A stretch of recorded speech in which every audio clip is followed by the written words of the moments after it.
Entre Rhône et Saône, l'OL se dégrade. Comme si Paul Bocuse avait caché ses livres de recettes. Comme si les guignols n'étaient plus assez marrants pour les enfants. Et il est vrai que l'alliage des aliments, ainsi que le maquillage des marionnettes, peuvent laisser présager la fin d'une belle histoire. Mais le lion n'est pas mort ce soir, et pour qu'il continue à régner, la ville lumière va devoir faire scintiller ses lionceaux pour prendre la relève.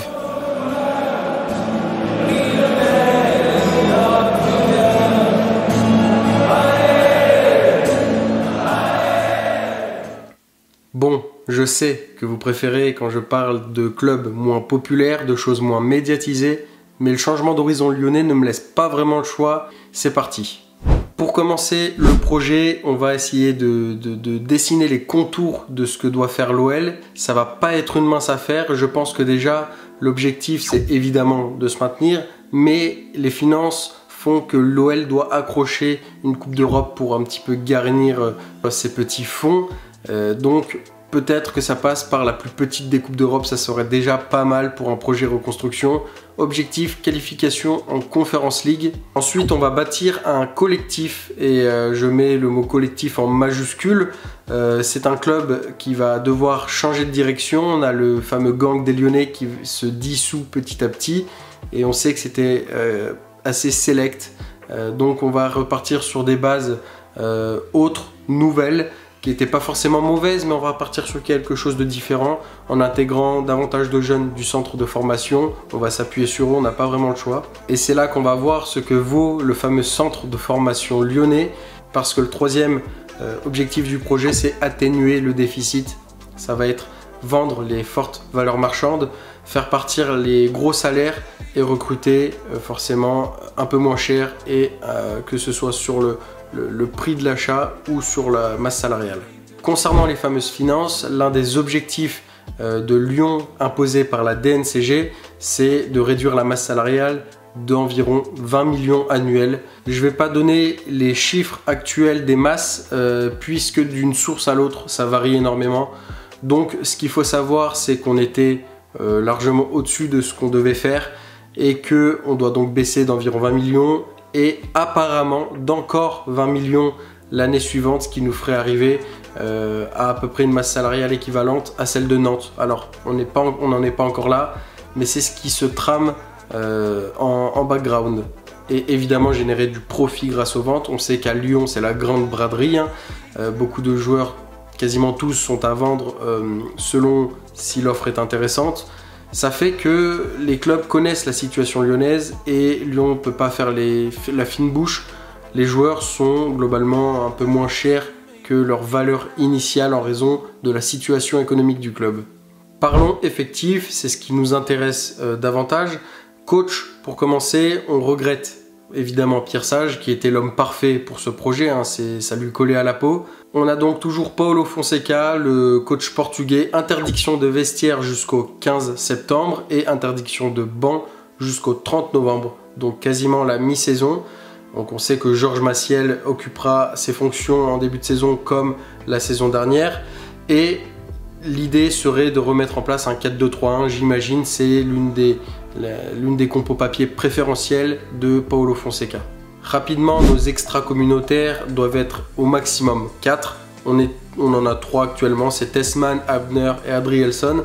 Alors vous pouvez vous demander tous ceux, il y a d'autres joueurs qui sont non européens, qui ne sont pas considérés comme extra-communautaires. Lucas Perry par exemple, à double nationalité italienne, il y a beaucoup de subterfuges, des joueurs africains qui bénéficient de l'accord Cotonou. Donc voilà, c'est que 3 extra-communautaires pour le moment et ça va bouger selon notre mercato. En parlant du loup, le voici, Lucas Perry. Chez les gardiens, il devrait quitter le club. Malheureusement, 10 millions serait à peu près le prix de sa vente, bradé. Le joueur appartiendrait économiquement à 50-50 entre Lyon et Botafogo, ce qui ferait une vente de 5 millions seulement pour les Gaunes. Rémi Descamps ne souhaiterait pas rester en tant que gardien numéro 2, il aimerait gagner du temps de jeu, seulement je ne le vois pas être gardien numéro 1 de ce nouvel Olympique lyonnais. Donc on le vend 1,2 million d'euros. Pour le rôle du troisième gardien, on aurait Justin Benguy ou Lassine Diarra. Je donnerai un léger avantage à Justin Benguy pour les raisons suivantes. Il est un peu plus jeune, il a 2 ans de moins, il a 20 ans. Lassine Diarra en a 22. Donc je crois qu'ils sont un petit peu à la croisée des chemins tous les deux, qu'il n'y a pas une énorme différence, mais je mettrai quand même Benguy un petit peu en avant. J'aimerais profiter d'un 3e gardien capable potentiellement d'évoluer à un cran plus haut, peut-être gardien 1 en cas de nécessité. Je pense que c'est peut-être un palier qu'il pourrait tenter. Je suis peut-être un peu gourmand, mais vous allez comprendre pourquoi je veux un 3e gardien qui me paraît compétent comme Justin Benguy. C'est parce que je vais tenter en numéro 1 Patouillet, joueur de la saison à Sochaux en national. Il est courtisé, très courtisé par des clubs de Ligue 2, mais je profite du prétexte lyonnais pour lui donner sa chance. Donc c'est un numéro 1 avec très peu de certitude, mais j'ai envie de tenter ce pari. De toute manière, c'est le moment ou jamais, c'est comme ça que naissent les grands joueurs également. Benguy au secours en 3e gardien au cas où, parce que du coup il nous faut un 2e gardien remplaçant. Benguy en 3, Patouillet en 1, mais n'y voyez pas une grande différence entre les deux. Faut quand même se noter que Benguy est donc remplaçant chez les Bleuets, notamment lors de l'Euro Espoir, pendant que Patouillet, lui, disputait le tournoi Maurice Révélo, qui est un petit peu moins gratifiant. Donc dans la hiérarchie française en sélection, Benguy est devant Patouillet. Et je vais chercher un numéro 2 qui accepterait ce poste de remplaçant, qui aurait de l'expérience et qui pourrait surtout être un très bon gardien titulaire en cas de nécessité, en cas d'échec Patouillet. Ma première idée était Yvan Mvogo. Beaucoup en parlent, c'est normal puisqu'il est libre de tout contrat. L'ancien gardien de Lorient a été le meilleur gardien de Ligue 2 et à le niveau Ligue 1, donc c'est clairement une bonne idée. Mais il y en a un autre qui m'a tapé dans l'œil, c'est l'homme de la miniature. Avant de crier au scandale, de par son âge peut-être, Hugo Lloris, c'est donc 38 ans, libre de tout contrat le 31 décembre 2025. Donc soit on attend qu'il arrive à la mi-saison, un petit peu avant la mi-saison, soit on le dégote tout de suite pour 1 million d'euros, c'est pas grand chose. Les retours en Ligue 1 de nos anciens champions du monde, Giroud, Pogba, pourraient motiver un petit peu ce retour dans notre championnat.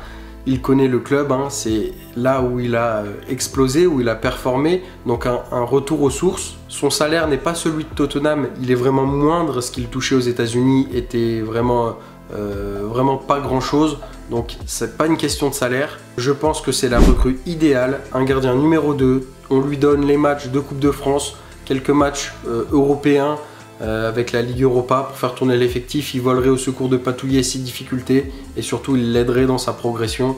Franchement, je vois que du bonus pour l'arrivée d'Hugo Lloris. À droite, je ne touche rien, Ainsley Maitland-Niles et Saël Koumbedi. Dans beaucoup de mercato que j'ai pu regarder, l'un des deux part. Alors je sais pas si c'est la chose la plus réaliste de garder les deux. En tout cas, dans mes comptes, ça passe. Donc je garde les deux, puisque je pense que c'est exactement ce qu'il nous faut. Un joueur plutôt talentueux, Maitland-Niles, plutôt bon, adapté, et un jeune qui vient essayer de pousser la concurrence, qui est l'avenir du club. Petite parenthèse, je ne comprends pas pourquoi personne ne parle de la ressemblance de Koumbedi à Ousmane Dembélé. J'ai l'impression d'être complètement fou, dites-moi si je le suis. Je n'arrête pas de penser à lui à chaque fois que je le vois.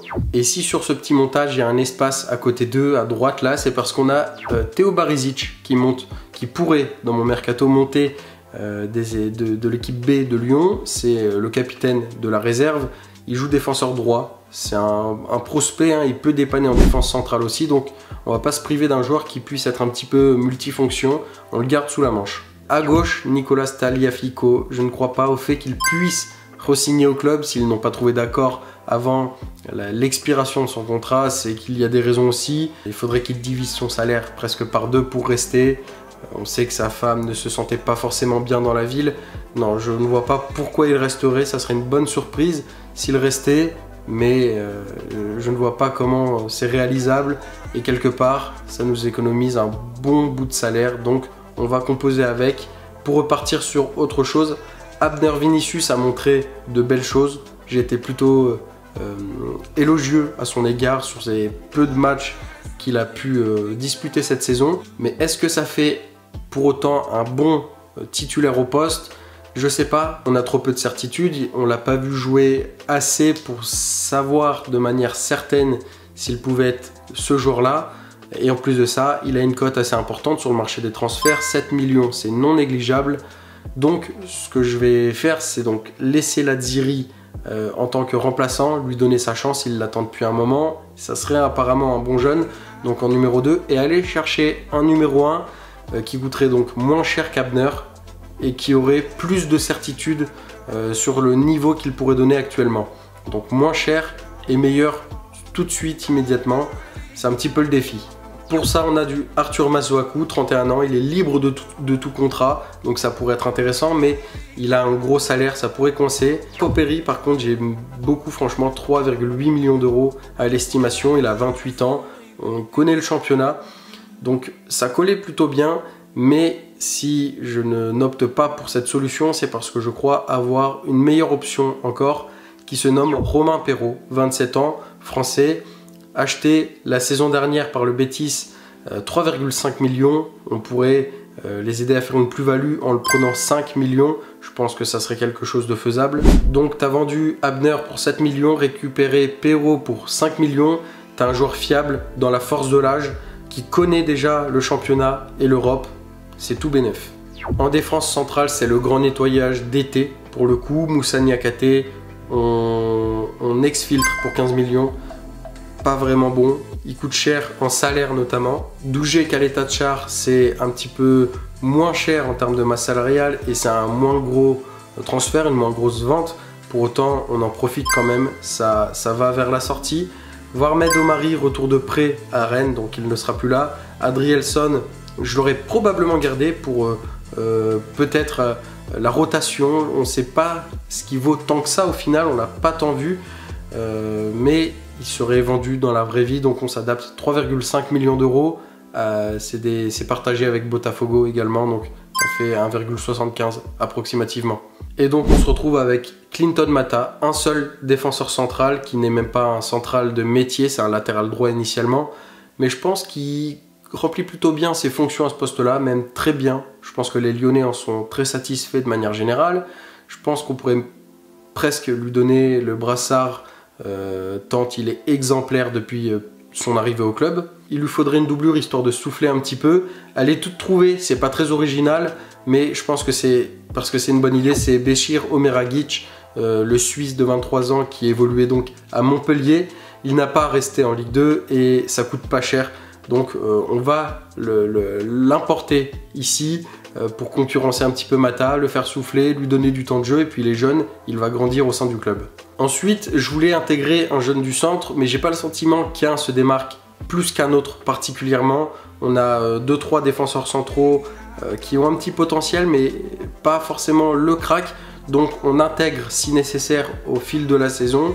Ça pourrait faire un 5e central. On va plutôt donc chercher des joueurs complémentaires à Clinton Mata, c'est-à-dire un défenseur central axial gauche, potentiellement gaucher du coup, grand à l'instar de Mata, qui puisse être très agressif et bon relanceur. Donc pour ça on aurait Clément Akpa qui aurait été parfait, mais c'est un petit joueur, un petit profil, c'est pas un bon alliage à Mata qui est déjà pas très grand, donc on va s'éloigner de cette piste là.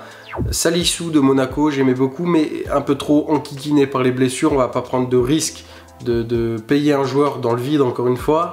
Umtiti pour le storytelling, ça aurait été pas mal, mais on peut pas compter dessus. Et Chancel Mbemba, c'est pareil, je pense que ça aurait été une bonne idée, mais là le salaire coince vraiment. Et franchement, j'ai rien trouvé de très convaincant sur nos gauchers, il nous en faut 2. Et comme j'ai pas trouvé grand chose de convaincant, j'ai opté pour une autre méthode, c'est-à-dire tenter un pari pour un défenseur central titulaire, un jeune joueur qui n'a rien prouvé, qui ne peut qu'exploser ou infirmer, et en arrière-garde, pour se couvrir au cas où ça ne fonctionne pas, un joueur d'expérience qui coûte pas cher, qui connaît la Ligue 1, qui pourra dépanner et faire le travail le temps d'une saison au moins en cas de nécessité. Donc le pari s'appelle Bastien Mepillou, c'est le défenseur anciennement de Nantes qui a été acheté par les Wolves. Il ne devrait pas avoir beaucoup de temps de jeu, donc on pourrait tenter un prêt à voir si une option d'achat est probable, plausible plutôt ou non.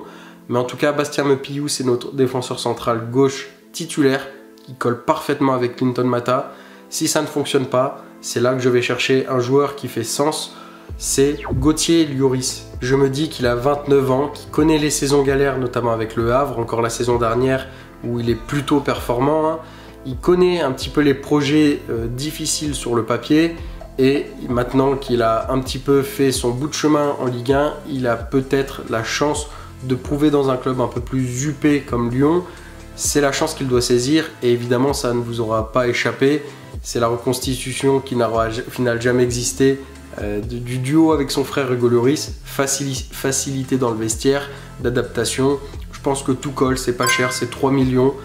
Voilà, c'est plutôt une valeur sûre, ça colle avec Clinton Mata. J'aime beaucoup ses achats en défense, je pense qu'il a quelque chose à faire. On est sur un 4-2-3-1, donc double pivot oblige. Aurel Mangala, sa blessure change la donne. Je l'aurais plutôt vendu, mais c'est les croisés. Il est plutôt invendable, je vois pas qui mettrait ce salaire et cette somme sur lui. Donc on essaye de le retaper au mieux pour une vente à l'avenir.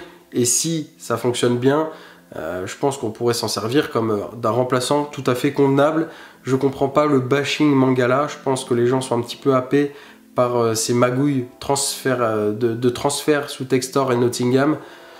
Je crois que le peu de fois qu'on l'a vu jouer à Lyon, ça n'a pas été si catastrophique que ça. Donc je le retape et on lui donne une place de remplaçant. Tanner Tessmann, c'est le plus évident parmi ces milieux centraux. C'est évidemment le joueur que l'on va garder, sur lequel on va s'appuyer, que l'on va essayer de faire progresser. Il n'est pas gourmand en salaire et il est jeune, a un bon potentiel.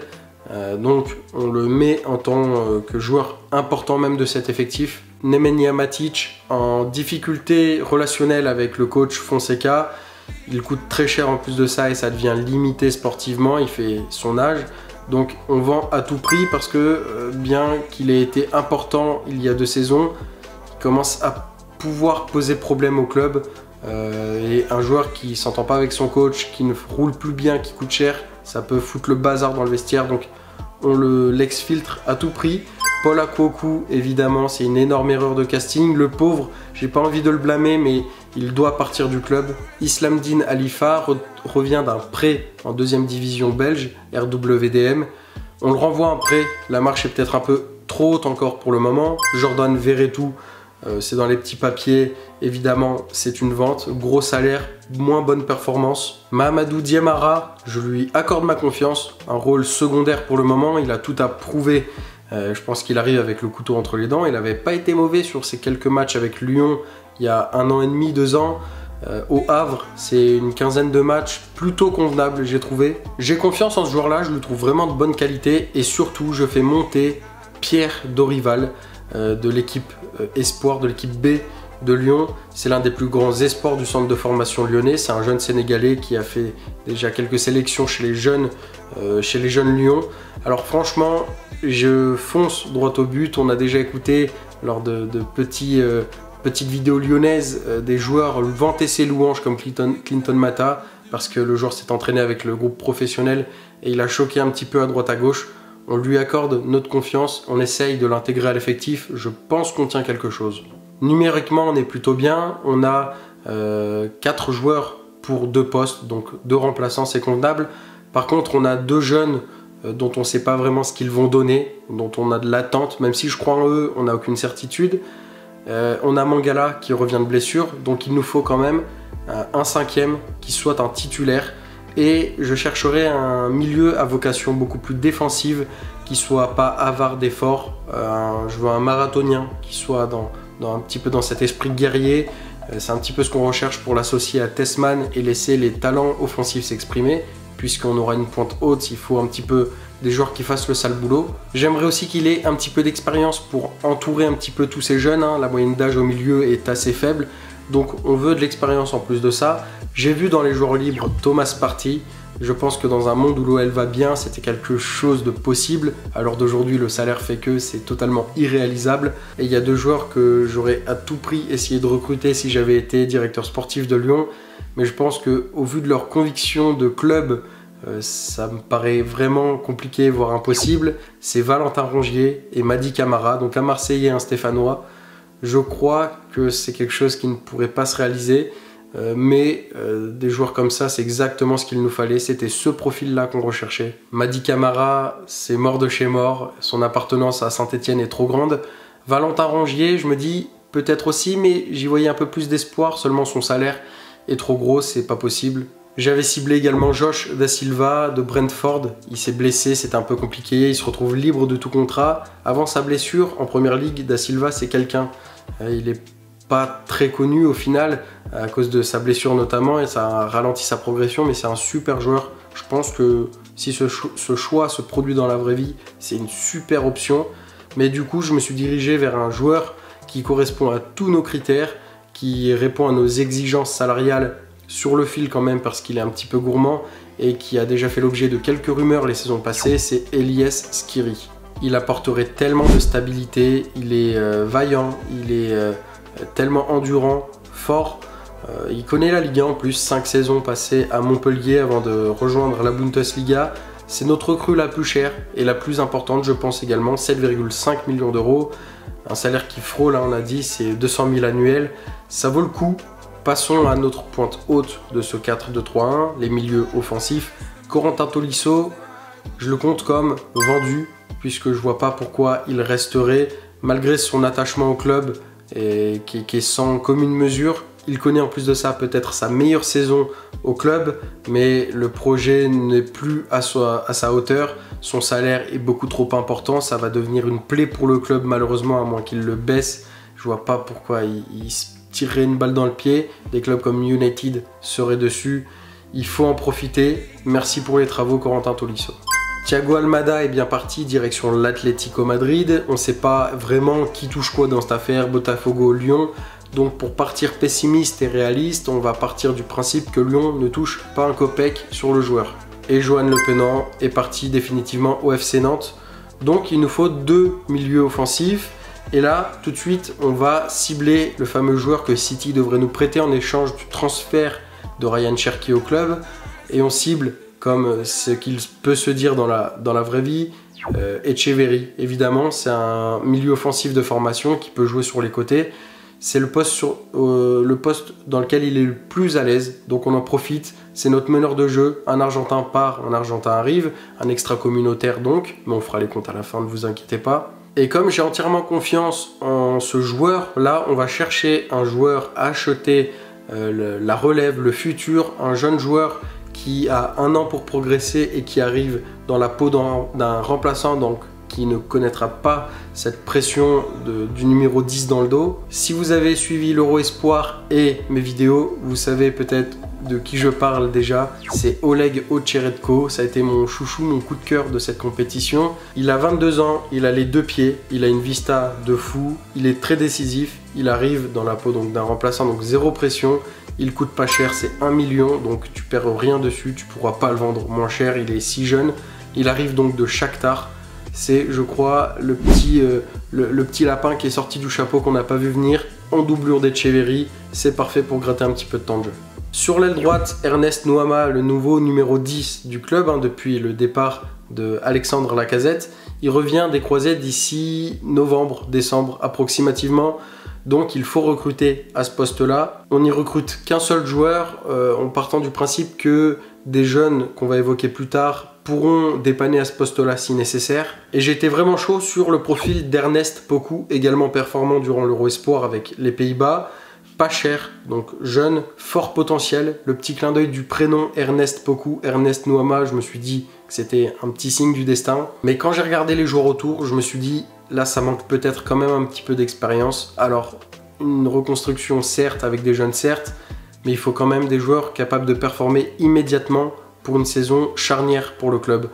Et là, à ce moment-là, j'ai ciblé un joueur qui me paraît de toute logique, c'est Romain Del Castillo de Brest. Il a 29 ans et désormais il connaît les joutes européennes. Il a disputé la Ligue des Champions la saison passée. Il est formé au club et n'a pas réussi à y percer étant plus jeune. Il reviendrait avec un esprit revanchard au possible. Je pense que c'est la solution parfaite. C'est peut-être pas reluisant sur le papier comme ça, mais s'il vous plaît, ne doutez pas de Romain Del Castillo. Vous avez vu ce qu'il a fait les dernières saisons. C'est vraiment un super joueur, il ferait un bien fou. Et en plus de ça, à son âge, 29 ans, je pense qu'il pourrait, ça serait pas inconcevable de le voir accepter son rôle de remplaçant face à Ernest Nuamah et il aurait un rôle de titulaire en première partie de saison tout à fait logique. À gauche, le grand débat, le grand dilemme, Malik Fofana, je le fais partir. Pourquoi? C'est un petit peu Malik Fofana ou Georges Mikotadze. Spoil, je garde Georges Mikotadze. Malik Fofana a un moins gros salaire, donc ça aurait été plus envisageable, mais j'ai l'impression que les sollicitations sont beaucoup trop fortes, que c'est un petit peu un jeu pour essayer de faire monter les enchères de on ne veut pas le vendre, etc. Je pense qu'il est déjà sur le départ, aux dernières nouvelles, à l'heure où je m'enregistre. Et l'une des raisons qui m'a poussé à faire ce choix, c'est également que des ailiers, il est bon certes, mais on en trouve pléthore, que des numéros 9 dans ce foot moderne, ça devient tellement rare. Alors un 9 comme Georges Mikotadze, je pense qu'on se rendra compte de la chance que le club lyonnais a de l'avoir la saison prochaine. Du coup, arrive Alfonso Moreira du Sporting. C'est pas encore officiel, mais ça devrait se faire au moment où je m'enregistre. Une pépite du Sporting, un U20. Il était plutôt du côté des espoirs, mais apparemment, il y a un vrai potentiel. Je connais pas, on ne demande qu'à voir. Je le situe quand même en tant que remplaçant et je vais chercher un ailier gauche titulaire. Et là, mes critères de recherche se sont basés sur le fait que je cherchais un ailier gauche qui puisse être capable d'évoluer buteur en pointe. Pourquoi? Parce que devant, on risque d'être assez maigre. On va y venir, vous allez comprendre. En tout cas, il me faut absolument un ailier gauche capable de jouer en pointe. Et là, ça n'a fait qu'un tour. Au vu des critères que j'ai pu faire sur Transfermarkt, un joueur m'a sauté aux yeux. Il m'a sonné comme une évidence. C'est Noah Okafor qui est bon à relancer. Il appartient au Milan. Il a été prêté à Naples. Ça a été difficile à cause de blessures, mais on sait que c'est vraiment un bon potentiel. Il a 25 ans et franchement, il risque de s'ennuyer sous Allegri. Il faut absolument qu'il parte. Le problème, c'est qu'il coûte 13 millions d'euros. C'est un petit peu cher pour le club actuellement. Donc, on va proposer un prêt avec option d'achat. Il vient de partir en prêt, donc le club serait OK pour un prêt, je pense, le club milanais. L'option d'achat pour la saison prochaine pour éparpiller un petit peu nos dépenses. Et pendant son prêt, le salaire était divisé en deux entre les deux clubs. On pourrait faire la même chose et on retomberait carrément sur nos pattes. Je pense que c'est un joueur à qui il faut juste un bon kiné. Et c'est parti, on tiendrait notre nouvelle tête de gondole. On irait floquer quelques maillots Okafor, j'imagine. Chez les buteurs maintenant, on arrive vers la fin. Amin Sarr, je suis sûr que vous l'avez oublié. Il est vendu définitivement à l'Hellas Vérone pour 3,5 millions d'euros. Georges Mikotadze, on l'avait évoqué, c'est le plus fort salaire du club. On fait l'effort pour lui. On dépasse un tout petit peu la masse imposée. Mais pas vraiment le choix si on veut performer à un moment. Ne vous inquiétez pas, on retombe quand même sur nos pattes. Si on peut faire l'effort pour lui, c'est parce que c'est pas une nouvelle recrue à qui on donne ce salaire, c'est pas une prolongation, une augmentation de prolongation, c'est son salaire de base sur un joueur qu'on veut à tout prix garder et qui n'excède pas de manière non plus drastique. Et derrière lui, évidemment, on essaye de préparer l'avenir. On en vient du coup à ces fameux buteurs remplaçants de Mikotadze qui ont peu de certitude, peu de références en Ligue 1, qui pourraient dépanner à droite pendant l'absence de Nuamah, qui pourraient pendant leur poste à droite être remplacés par Okafor en pointe. Tout fonctionne à merveille, c'est Enzo Molebe, 17 ans, et Alejandro Gomez Rodriguez, 17 ans également, deux petites pépites du centre. Molebe, on l'attend depuis un moment, c'est un joueur qui a fait pas mal de feuilles de match sans pour autant jouer la saison passée. Gomez Rodriguez, lui, a eu du temps de jeu, très mince, mais on a eu quand même la saison dernière. Mettre les deux dans le groupe pro va les pousser un petit peu, donner le meilleur d'eux-mêmes, à se batailler, à se faire la guéguerre pour obtenir le poste derrière le nouveau général Georges Mikotadze. Je sais pas si c'est une bonne idée de le surnommer comme ça, désolé aux Lyonnais. Dans tous les cas, ils auront du temps de jeu parce qu'il y a plusieurs compétitions à jouer, il y a plusieurs tableaux, il y a l'Europa League, il y aura la Coupe de France et la Ligue 1. Bon, vous me direz dans les commentaires ce que vous en pensez, mais je suis plutôt satisfait de l'équipe. Moi, franchement, elle me fout pas honte, bien au contraire. Niveau des départs, ça nous fait donc 86,25 millions de ventes. C'est quand même assez convenable. Les arrivées, on a acheté pour 30 millions au total, ce qui nous fait une balance positive de 56,25 millions de ventes. Donc, on est en bénéfice, ça fait des petits sous au club, c'est important. Et les salaires, alors, qu'est-ce que ça donne ? Alors sans rentrer dans le détail de qui touche quoi, d'après mes calculs, ça nous ferait donc une masse salariale qui a baissé de 19 903 000 euros. Donc c'est presque les 20 millions annuels en moins demandé. On n'y est pas tout à fait, mais franchement, c'est des petits affinages. Ça se joue à pas grand chose. Je pense que ça peut rentrer quand même dans les clous. Niveau des extra-communautaires, nous n'avons plus que Etcheverry, qui n'est qu'un prêt, donc pas là la saison prochaine, où on pourra se faire plaisir, en avoir 4, si opportunité de marché intéressante. C'est tout pour moi, j'espère que vous avez passé un bon moment. Dites-moi en commentaire, n'hésitez pas. De toute manière, je réponds à tout le monde, donc allez-y. Je vous dis à très vite pour un club un peu moins populaire, pour que tout le monde y trouve son compte. À bientôt.